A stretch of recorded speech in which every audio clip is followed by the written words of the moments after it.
What?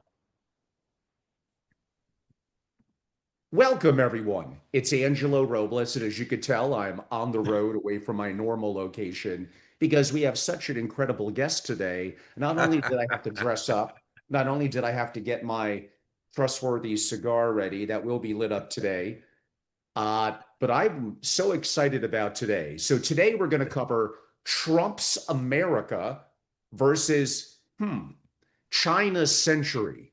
And Dr. Doom himself picks the winner. I'm going to hold him to a high bar. And that would be the icon himself, Dr. Marc Faber, economist, editor, and publisher of the Gloom, Boom, and Doom Report. Mark, it's been over a year. How are you, my friend? Everything is fine. Thank you very much. And Excellent. I mean, when you ask how are you and so forth, uh, everything is fine up to now. The future we don't know. And if anything, I think that asset markets have surprised some people by going up more than they expected, or going up instead of going down. And people who in some cases said gold never moves and silver never moves, and so they were surprised by the increase in prices last year and this year. Very surprised. If they were in only the US dollar or treasuries, they lost out on some truly significant gains, including in the stock market. Since you brought that up, on that note, why don't we begin? Liberation Day was April 2nd. That was the day where Trump was going hardcore on trade wars and on tariffs. Markets don't like uncertainty. It reacted rather violently. Trump throws things out there, but then he does usually sometimes listen to Besant and others and adapts. So since then, the markets have actually done great. Does Trump actually know what he's doing? Or is the world in such utter chaos? Maybe he's the one eyed giant in the land of the blind. Uh, I'm not sure he knows. He knows what he's doing. He's aware of what he's doing. I'm not sure that he's an accomplished economic observer that understands, say, the relationship between the cost of living increases and money printing or money supply, and deficits and tariffs and so on. That I'm not sure that he understands this. But as I hinted at before, my view is that I would have voted for him because he's much better than the alternatives. Now, it may not mean very much because the alternative was such a disaster. So uh, I, it doesn't take much to be better than, say, a candidate such as Kamala Harris. Well, of But course, in my but in audience, general, I'd say, you know, the overwhelming factor today for investors is liquidity. And the US, since 2022, has increased interest rates, as have the central banks. And they've cut them a little bit last fall in October. But in general, liquidity has actually expanded. This endless liquidity. And the symptom of this liquidity explosion is the excessive speculation in everything, in day options, in currency movements, in stock movements, and so forth. There's plenty of liquidity, except poor people have no liquidity. But the rich people, the people that participate in the stock market, plenty of liquidity. I mean, Mark, there's so much to talk about. My audience knows I would love a 3 hour interview. We're limited to only about 56 more minutes. So there are some incredible things about trade imbalances, about tariffs that I may have liked to have gotten to, but unfortunately, after your brief opening salvo, we're going to have to leave that on the cutting room floor. But you did just bring up something there that I think is very important. When you look at the impact of printing money, when you look at the impact of the real cost of inflation, when you understand that even America, the world's richest country, the vast majority of people are one or two paychecks away from not being able to pay their bills. The only option, since the dollar has lost, what, 97% of its value over the last 100 years, the only option is investing in assets that appreciate.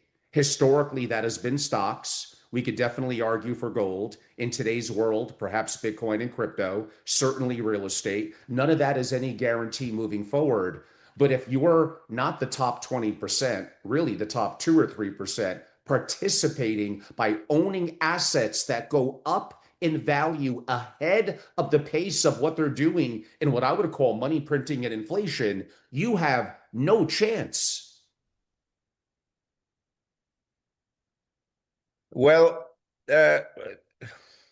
my comment about this is the following. And this was observed already by Copernicus 400 years ago. So when you print money, the money does not lift all prices with the same intensity and in the same relationship. What happens is the money comes into the system. In our case, the money that is being printed or created comes in through the financial system, essentially Wall Street.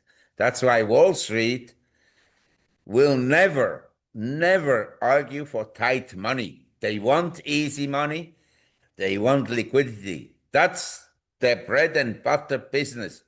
Excessive liquidity. That's where they make the commissions from, and the underwriting fees and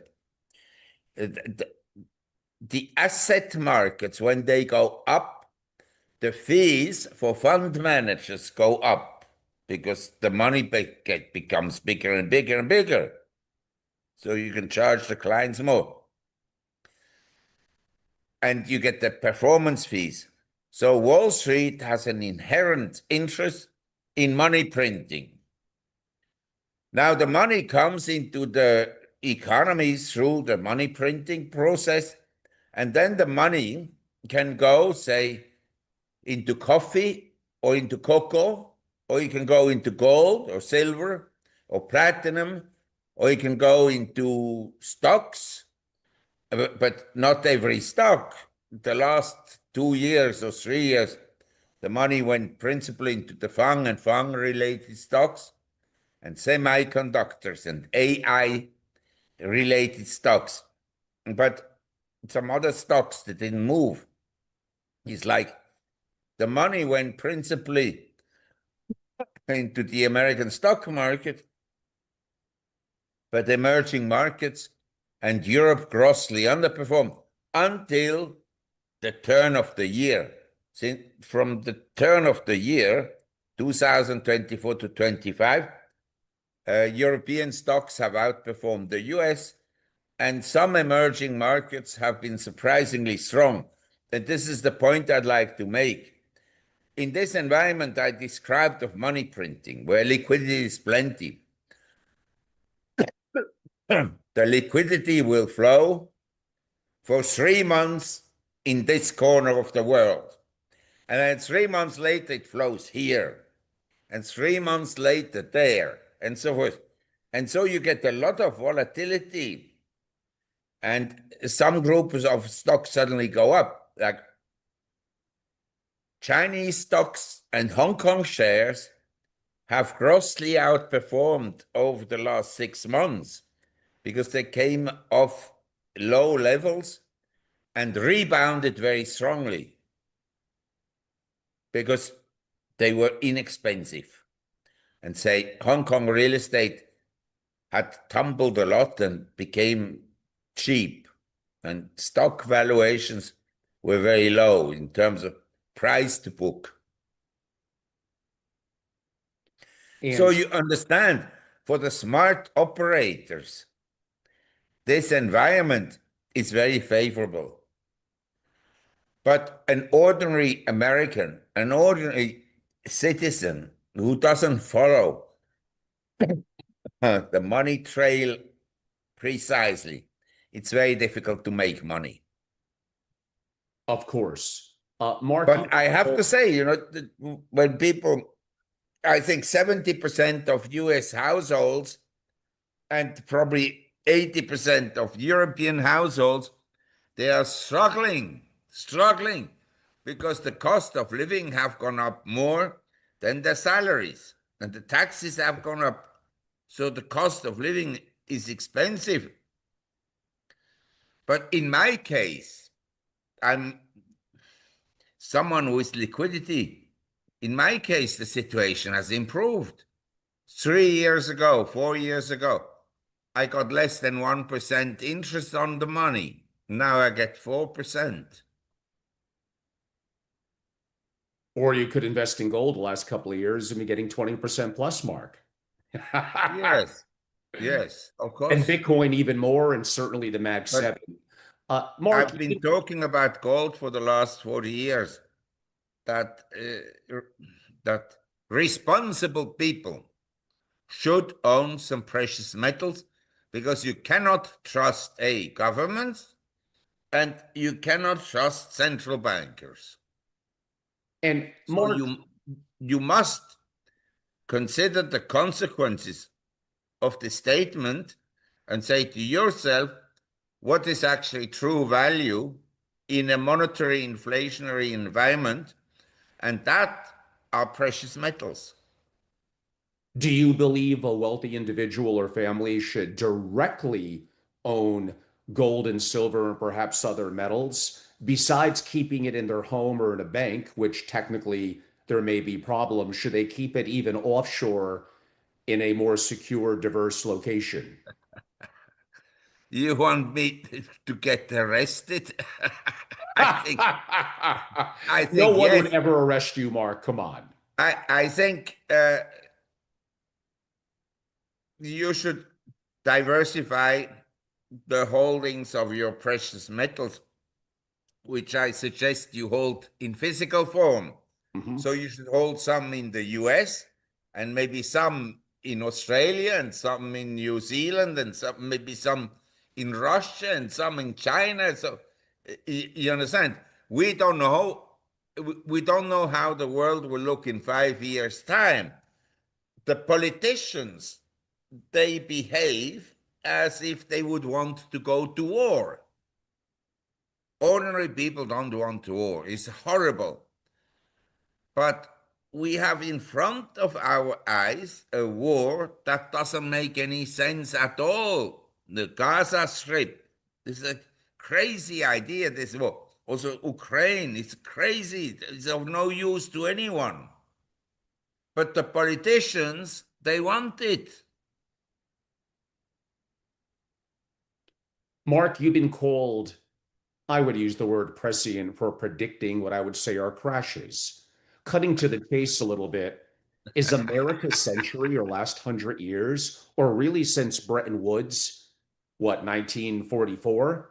Is it over? And are we witnessing the birth of China's economic empire? Or are we calling for the end of the dollar way too quickly?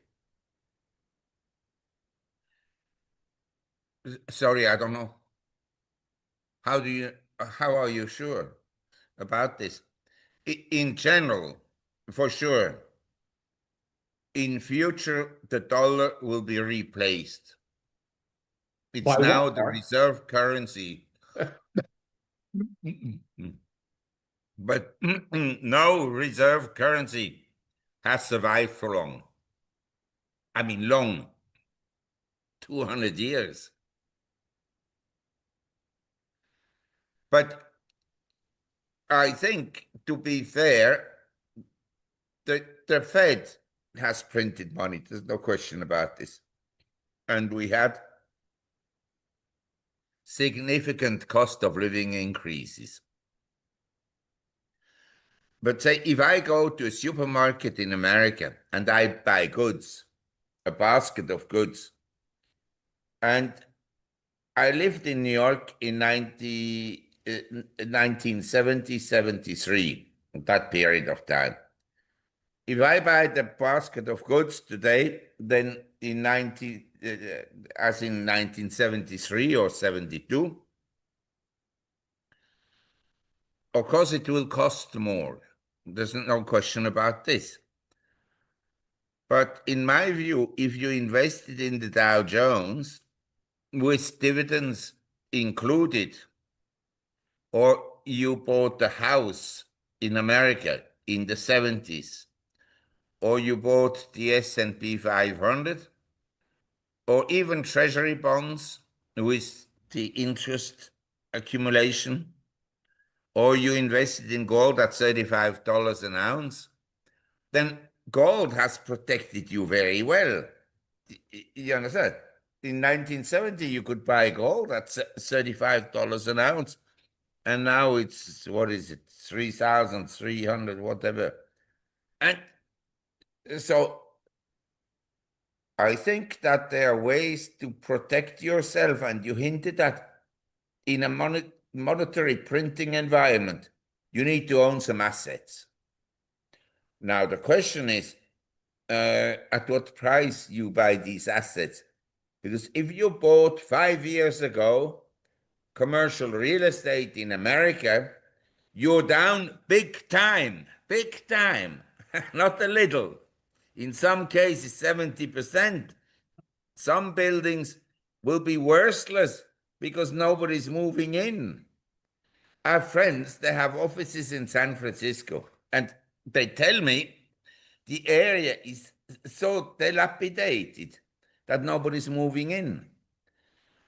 You could do something about it by kicking out the homeless. But the government is usually not doing that. The government, the local people. But you could clean it up. And I promised I wouldn't come back to it, but here I am. Trump claims making America great again. Part of it's going to be through tariffs and what I would maybe describe as isolationism. Now, you've studied economic history before. Hasn't every declining empire effectively tried that exact playbook, kind of before collapse? I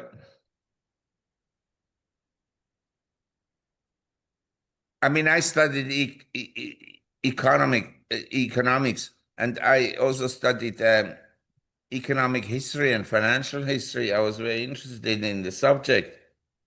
And in general, unless an interventionist is a genius, the best is not to do anything. You understand? An economy, the proven recipe is free markets and the capitalistic system.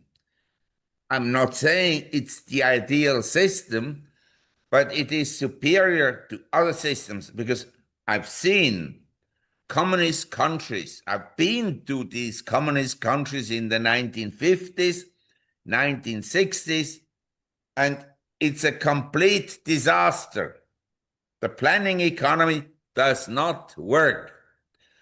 Now, the problem with Trump is he's an interventionist who thinks he knows better. But he doesn't. He's largely in everything ignorant. To be fair to him, he's an incredible promoter. To think of it, how the first time he became president, all the Republicans were against him. This time around, half of the Republicans were in his favor, but lots were not. You're never going to get the Bush family to support Mr. Trump. You know too much about US politics there, Mark. No, I don't know much. But let's say I would have voted for him and I would vote for him again. But I think his policies are a disaster, a recipe to make Americans even poorer relative to the rest of the world. Say, you look at the wealth, the typical Chinese household in 1970, the typical American household in 1970, the typical household in China today is much, much better off than in 1970. That I can say without any restrictions. And the same applies to Indonesia and to Brazil and to India and Bangladesh and whatever. But in the Western world, I can't say that the typical household in Switzerland is better off nowadays than it was in the 70s. No, I think they're worse off. Same in America. Mark. The typical household. I'm not talking about what we touched upon, the 0.01%. The Jeff Bezos, the Musks, and so forth. These people, of course, are much wealthier than they were. Also, in my case, the conditions are good because I have no borrowings. So I have cash due to my business. So when interest rates go up, actually, I benefit. But I can tell you a lot of people are struggling. And I see it every day when I go out to bars or to hotel lobbies or whatever. The majority of people has had cost of living increases that are substantial and salaries that have not kept up with the cost of living increases. And all of that will be more challenged with the rise of AI and likely at least short-term dystopia and loss of jobs due to AI. You mentioned Who knows? Who communism. knows? But one thing is clear to me, that the policies of the Federal Reserve, especially after 1970, when they went off the gold standard in 71. Mhm. I remember it was August 71. And thereafter, the dollar declined sharply in value against the German mark and the yen and so forth, and against gold. In my view, this period, from the early 70s up to today, we had a period of high asset inflation. Asset inflation is when prices of real estate go up, of stocks, of collectibles, of wines, any asset goes up. Every inflation eventually comes to an end and turns into deflation. Every. Question is when. Yeah, yes. And the And next question. the debt has been growing excessively, and governments have been growing excessively. All this will come to an end one day, but we don't know exactly the circumstances under which it will come to an end. That we don't know yet. Changing directions a little bit, but I do want to come back to that. Are the JGBs, Japanese government bond, signaling that something is about to break in Japan?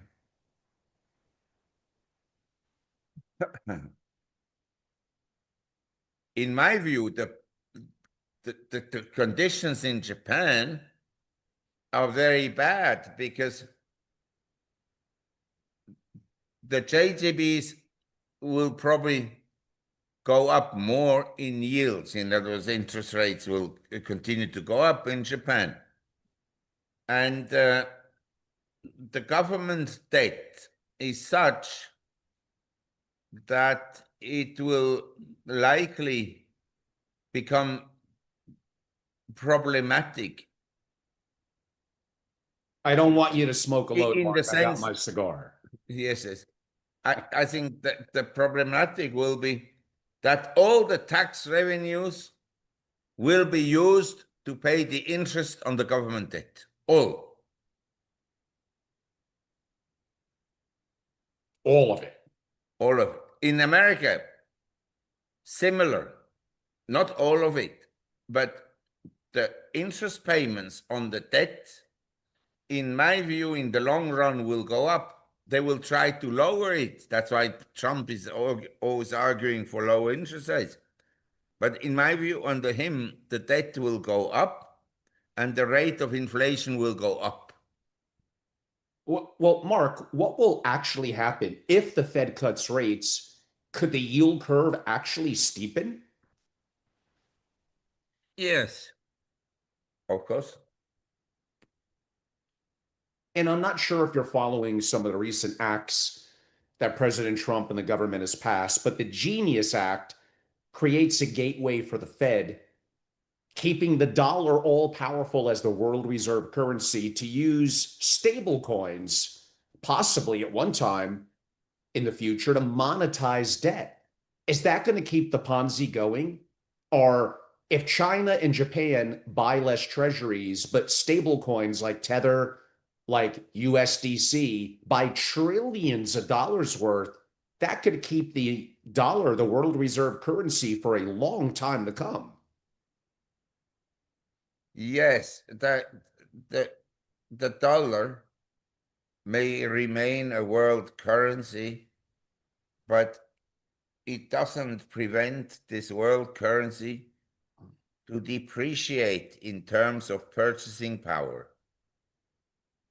You understand? I could have the world currency and it's used, but its value goes down every year against precious metals or against real estate or against other currencies and so forth. So I would not invest necessarily in stable coins because it's tied to a currency. I prefer, first of all, I want to make one point clear.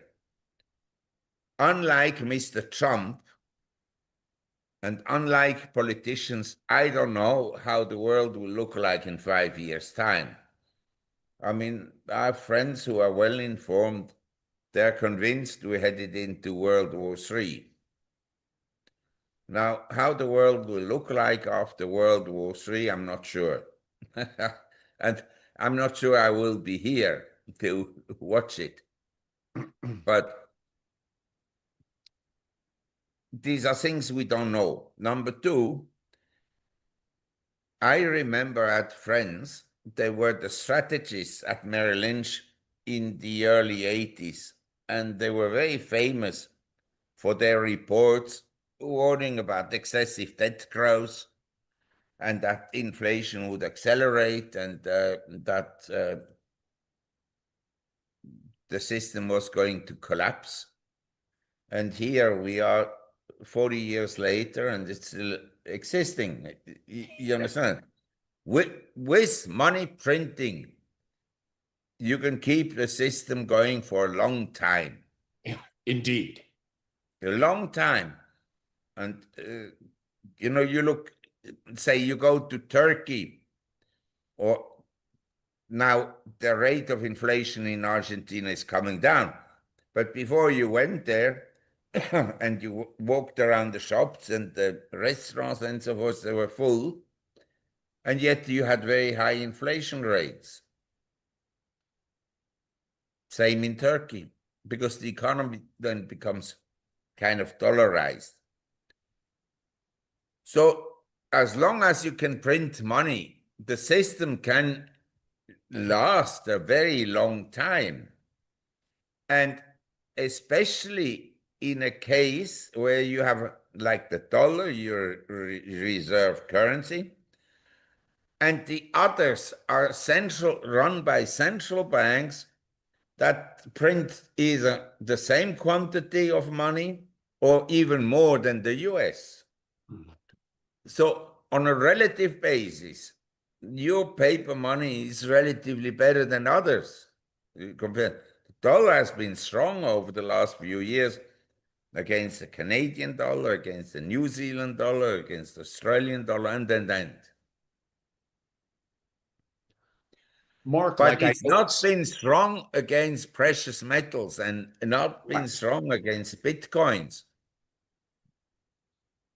But if something is going to replace the dollar, Mark, what is it going to be? The Singapore dollar is too small. The Norwegian krona, sure, it's interesting. The Swiss franc, the yuan, none of those. Is it going to be a basket of currencies backed by commodities?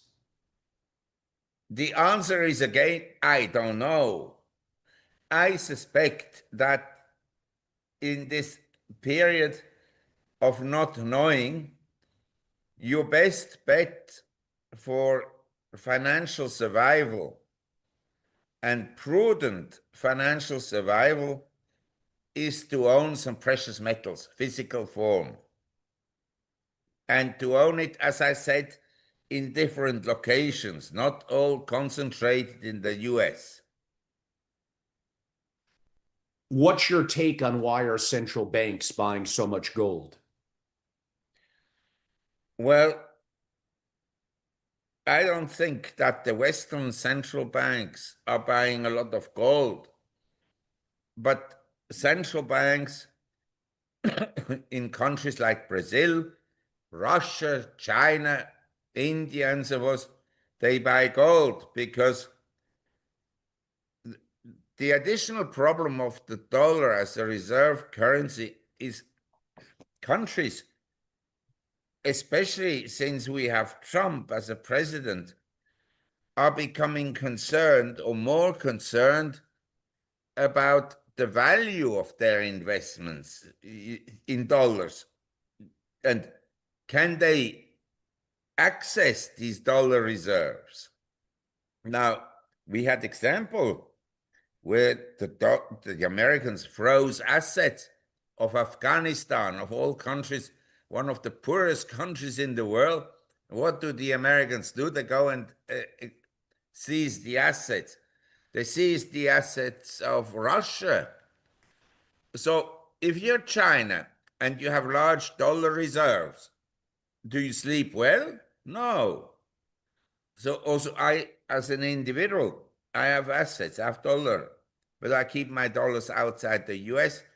But in case I kept, say, $1 billion in America, I would be concerned that one day I can't remit the money out of the US, or that I can remit it outside the US, but with a huge tariff, with a huge tax. Mhm.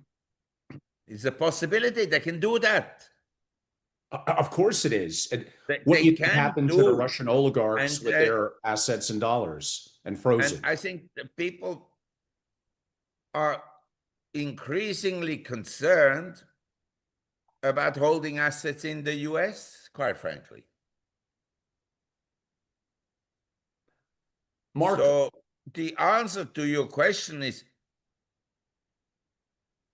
as a prudent investor, you want to be diversified. You want to have some assets in Europe, some assets in China, Hong Kong, Singapore, maybe New Zealand, Latin America. I'm actually quite keen on Latin America because in Latin America, we have in front of our eyes an example of a leader who has reduced government spending. that must be Javier Milei.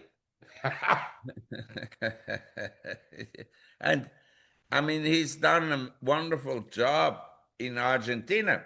Now, I don't know about the future, but up to now, his policies have been very favorable for Argentina, for the economy, for the standards of people, of living of people, and for the country.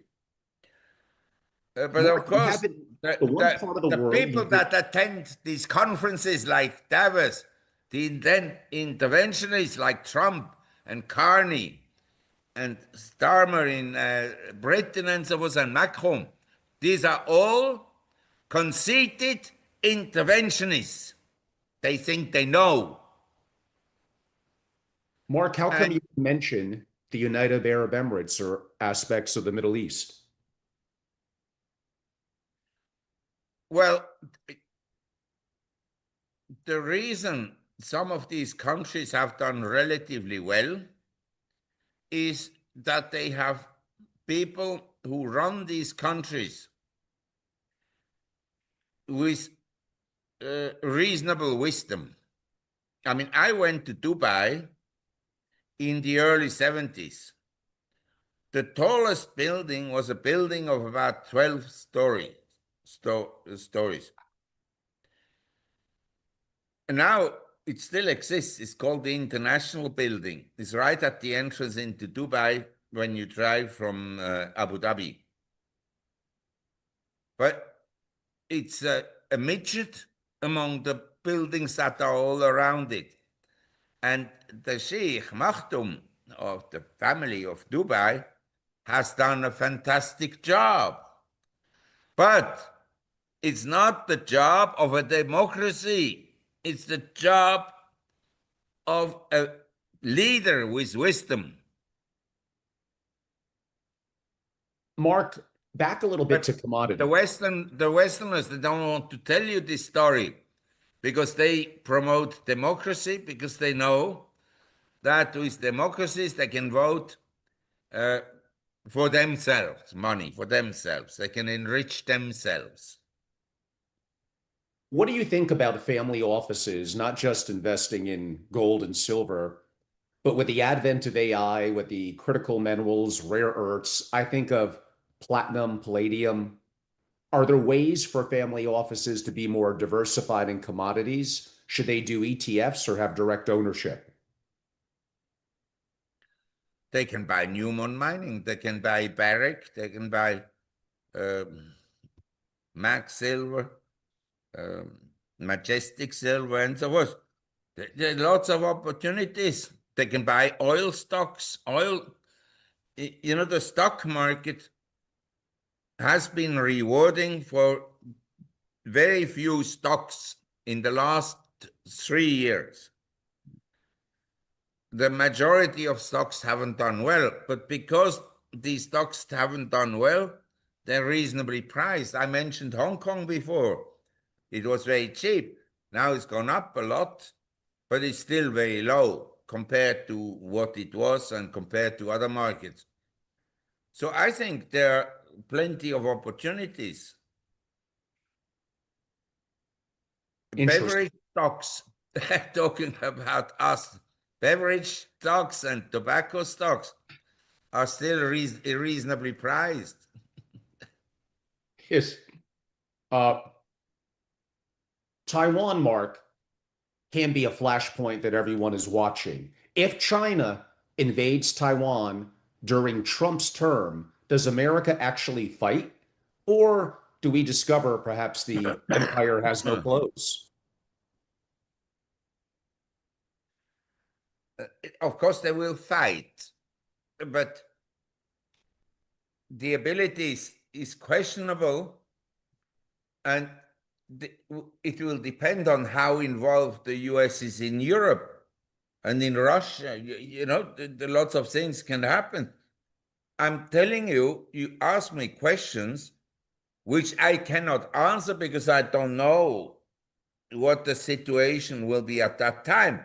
If the US has to fight the war in the Middle East with Iran, if the Chinese decided to invade Taiwan, which I don't think that they would decide, I think they will keep the relationship as it is now. No change. But if the neocons, the Boltons of this world, and Trump being pushed by Netanyahu to do things, then they may provoke China. China has been extremely patient with the US up to now. But what about the future? Who knows? Mark, China's state capitalism versus America's crony capitalism, which corrupt system ultimately proves more efficient in wealth creation and resource allocation? Both will fail. Hmm. But true capitalism can survive, except, and this has been discussed. I mean, this is a very good book that I recommend to everyone. It's called Capitalism, Socialism, and Democracy by Schumpeter. Excellent. We see it. That is a book is actually not difficult to read, but it takes time because he's very deep. He pays a lot of attention to small details. But he describes, and he gave a speech shortly before he died. He died relatively young. He was a professor, I think, at Harvard. And he gave a speech in 1949 about this subject, how capitalism inevitably moved towards socialism, and explains the reason why it happens. It happens largely because of academics. They are jealous of the entrepreneur, the guy who starts a small business, has no education, and succeeds. So the intellectuals are driven to the left. They're all left wing. I mean, not all, but 95% of professors at universities are left wing, leaning to the left, not to the right. And he explains that, and he also says, if you are a successful entrepreneur, you became rich by having free markets and capitalistic, but then you're concerned about preservation of capital for your children and so forth. So you want more regulation by the government. And so they are in favor of regulation. And regulation keeps competition down. So that's the evolution. But I recommend people to read this book because it's very interesting that inevitably a free society, a free market, and the capitalistic system, like in the US, in the 19th century, government expenditures were practically non-existent. People kept what they earned. Then came the income tax and the Federal Reserve and so forth. We didn't have inflation in the 19th century. And government spending in America, federal government, in 1913, when the Fed was started or founded, was about 9% of GDP. Today, we're close to 45%, everything included. In France, we are 60%. These countries that cannot grow because the government is so big. The extreme case is, of course, the communist planning economy. Everything is the government, except the one thing that functions is the black market.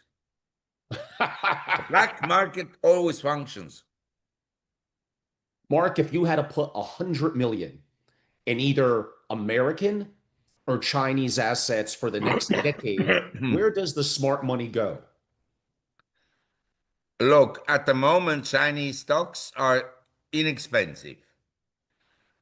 I don't want to say American stocks are expensive because some stocks are not expensive in America, but the majority is relatively expensive. But some stocks are not expensive.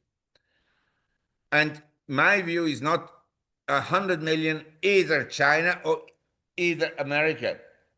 I have a diversified portfolio of real estate, stocks, equities, and real estate and cash and bonds and precious metals, about 25% each.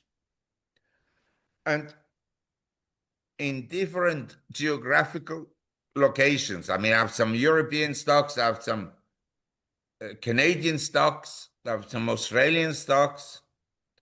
I have very little in the US, some gold shares, American gold companies. But I have bonds in America. Mark, And if you were my major currency, the biggest currency exposure is in dollars, yes. but it's not as big as probably gold and silver.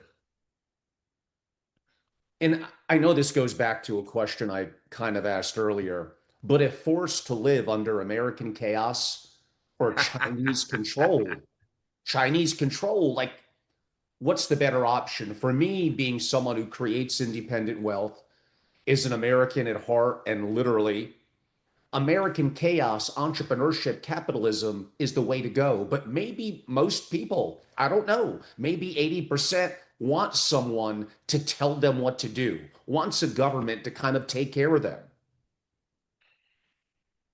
This is the idea I mentioned to you about from capitalism to socialism. I doubt that people really want freedom. I think I it's agree like with you're you. saying. Most people, they like to be led. Someone takes the decision for them. 100%. And that's why is most people work for a company. They are not entrepreneurs. I work for myself because I wanted to be free. But then we have to define freedom. I'm not entirely free because I have a family and I have employees, so I have to look after them. It's my duty in a way. So I'm not entirely free.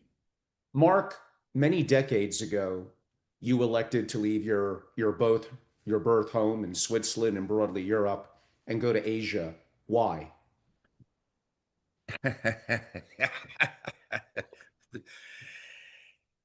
I mean, my dream, because I was a successful ski racer in Switzerland, and many people knew me, and many people knew my family and so forth. So life was relatively easy in Switzerland. And I had my relatives and this and that. Anyway, I always had the dream to go somewhere where I wouldn't know anybody and then work myself with my own initiative and so forth. So the opportunity after my studies, I joined White Wells. It's an investment bank that then became part of Merrill Lynch in America and part of Credit Suisse in Europe.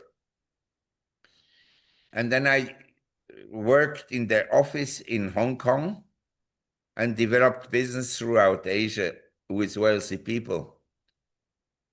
And before I went to Asia, of course, we had to negotiate the terms because I was having a good business at the time already in Switzerland, mostly with institutions in the Netherlands. And then the company said to me, look, we send you for 3 weeks to Asia.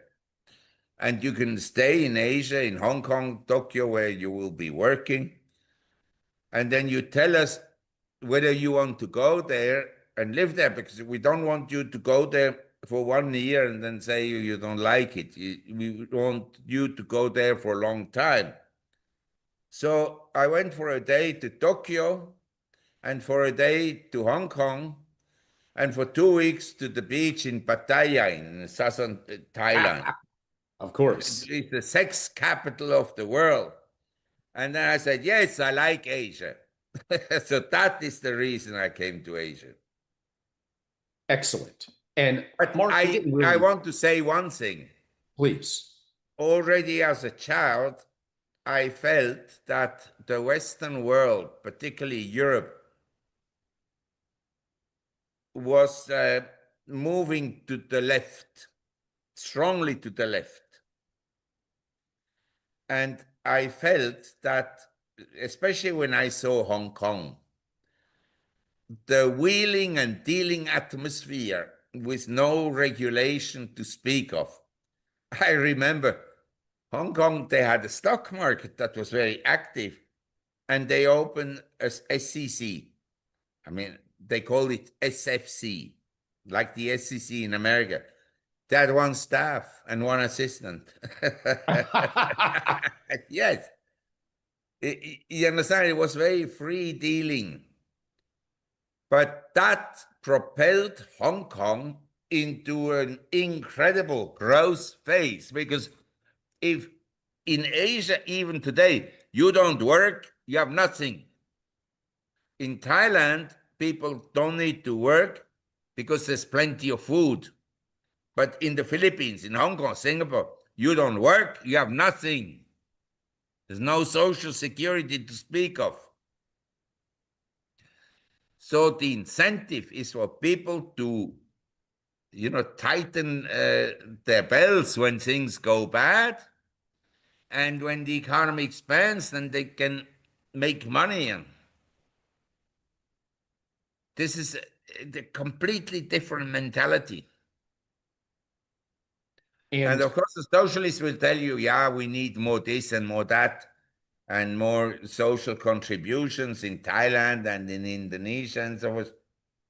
But I have serious question marks about this whole social network. Well, Mark, maybe a little bit on that note, and if you don't want to talk about it, it's okay.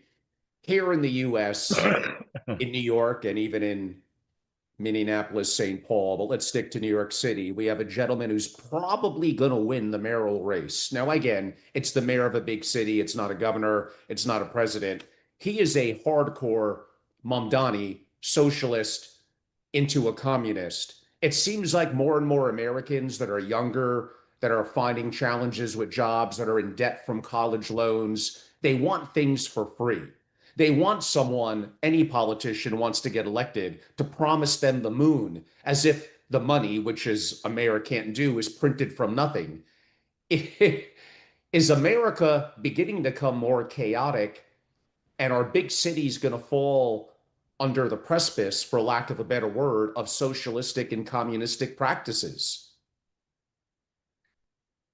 Well, I'm sorry to say that part of the reason why we have this move to the left is the unions, especially the teachers. They're all left. And the education is very left. And the immigration policies of America, it's actually interesting. The people who leave their countries, say, they leave Latin America, come to the US, or they leave Africa, they come to the US. They leave these countries because they have very corrupt governments, government officials that essentially steal a lot of the resources. Then these people come to the US, they don't adapt the US methods. No, they themselves become again socialists. You understand? And I think some cities like Chicago and San Francisco and Los Angeles and New York and Baltimore, they are being killed by this socialist left-wing tendency. Killed. Mark, if that's the case in America, it's 10 times worse in Europe. Yes, similar.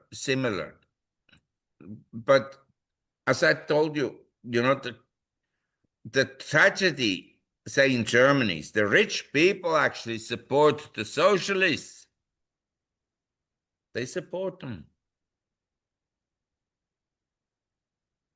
Mark, does a country need to have a unifying morality a culture that people coming in must assimilate to, as opposed to the opposite that you describe. This morality issue is very difficult to talk about because I may argue that I'm a moral person. But in some ways I'm moral, and in other ways I'm not moral. If you are a Muslim and you see me drinking beer and smoking, he may say you're not moral. The morality issue is very difficult to define. Were the people at the time of the Civil War in America more moral than they are today? I don't know. You tell me. These are issues that are very complex, and it's difficult to argue one way or the other. Mark, I believe my But last. I'm an economist, you understand? Of course, I'm interested in philosophies and this and that. And I like Schopenhauer as an example, but that other people that don't like it. And I like worldly philosophers. I like Schumpeter as an author, as an intellectual. He was an unpleasant character, but highly intelligent. We have highly unpleasant people nowadays in politics that are ignorant. But Indeed. what I want to say is there are things, of course, because I write reports, I'm interested in everything that comes across my desk. But at the end of the thought process, I must come to a conclusion. Do I buy stock A or stock B, country A or country B, gold or silver? Or you understand? I must make choices. I'm free. But these choices in the current environment are very difficult. I don't think that we will make a lot of money in the next few years, but we may be lucky. I started to play pool, snooker. The game is a highly skilled game, but maybe 20% is luck. You can win against a very good player if you're lucky. Of course, over the whole evening, you're not going to be lucky all the time. But one game is possible to beat a very good player if you're lucky, and he has bad luck. Yes, in the short term, luck is Yes, more likely to so play. I'm just saying,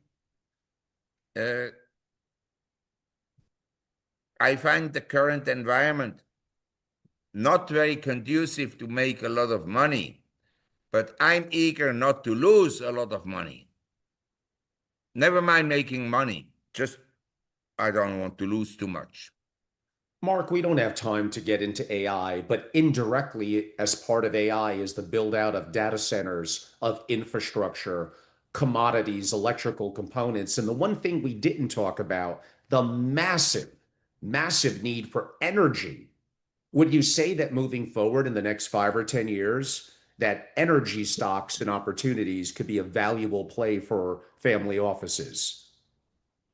I think that energy stocks are incredibly low. Resource companies are incredibly low. You look at Vale in Brazil, or you look at Rio Tinto, or BHP, or Newmont Mining, all these or Barrick, all these companies, in my view, they represent good value. That's why when I said the stock market in America is expensive, I classified it. I said some stocks are expensive, but lots of stocks are not. So yes, I would own some energy stocks. I would own some resource stocks. I And would be diversified. And now, in order to diversify my business, I need to leave you. you have to, Mark, for those that would like to subscribe to your services and learn more, how could they reach out to you, your team, and subscribe to your services? They can go to my website, gloomboomdoom.com. Thank you. That is wonderful. Mark, you're It's always an all in incredible one guest. word, gloomboomdoom.com. But I just want to say, investing is always difficult and the future is not known. That we don't know. And many things can happen. I would be erring, I would make on the mistake on being cautious rather than use the current environment overly aggressively. Of course. Mark, I appreciate you, your time. You're very generous. It's always great to have you on. Everyone, I'm Angelo Robles, Family Office, founder of Family Office Association, sold, creator of a private wealth and strategy community for family offices called SFO Continuity. And many of you could follow me on @Family Office or reach out to me at angelorobles.com. Mark, thank you for your time today. It's my pleasure. Thank you very much. Thank you. Bye-bye. Now, what the crap? Indeed.